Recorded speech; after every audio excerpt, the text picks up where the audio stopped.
ভোরের পাতা বার্তা কক্ষ লাইভে সকলকে আমন্ত্রণ জানাচ্ছি। সাথে আছি আমি মৌমিতা দাস।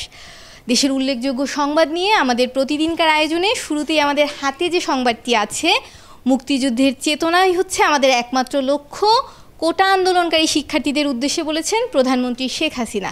দেশের বিভিন্ন বিশ্ববিদ্যালয়ে শিক্ষার্থীদের কোটা সংস্কার আন্দোলনের নামে দেয়া স্লোগান নিয়ে আওয়ামী লীগ সভাপতি ও প্রধানমন্ত্রী শেখ হাসিনা মনক্ষুণ্ণ হয়ে বলেছেন, পাকিস্তানি হানাদার বাহিনী ও রাজাকার বাহিনী এদেশের মানুষের উপর যে বর্বরোচিত হামলা চালিয়েছে, রাস্তায় যে লাশ পড়েছিল তা দেখেনি বর্তমান প্রজন্ম।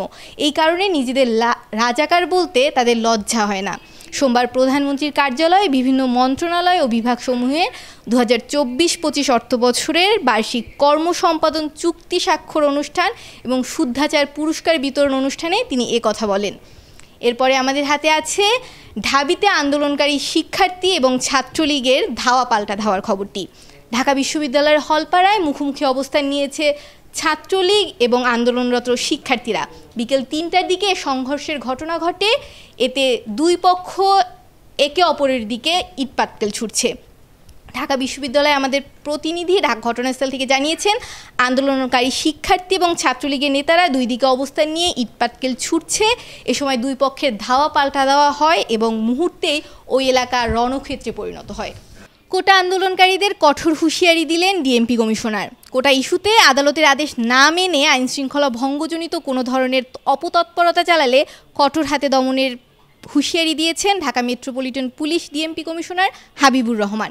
সকালে আশুরা উদযাপন ও তাজিয়া শোক মিছিল উপলক্ষে নিরাপত্তা ব্যবস্থা সম্পর্কে হোসাইনি দালান ইমামবাড়িতে সাংবাদিকদের এক প্রশ্নের জবাবে তিনি কথা বলেন। শিক্ষার্থীদের অবরোধে রাজধানীতে তীব্র যানজট, দুর্ভোগে মানুষ। সরকারি চাকরিতে কোটা সংস্কারের দাবিতে আন্দোলন করছে শিক্ষার্থীরা। ঢাকার বিভিন্ন সড়ক মহাসড়ক অবরোধ করেছে তারা। এতে রাজধানীতে তীব্র যানজট সৃষ্টি হয়েছে, ফলে দুর্ভোগে পড়েছে সাধারণ মানুষ। সোমবার 15ই জুলাই দুপুর থেকে রাজধানীর নতুন বাজার রামপুরাগামী রাস্তা অবরোধ করেছে আন্দোলনকারীরা। তাতে প্রগতি সারণী এলাকায় তীব্র যানজটের সৃষ্টি হয়েছে। আমাদের হাতে আছে খেলার সংবাদ। কোপা আমেরিকার ফাইনাল।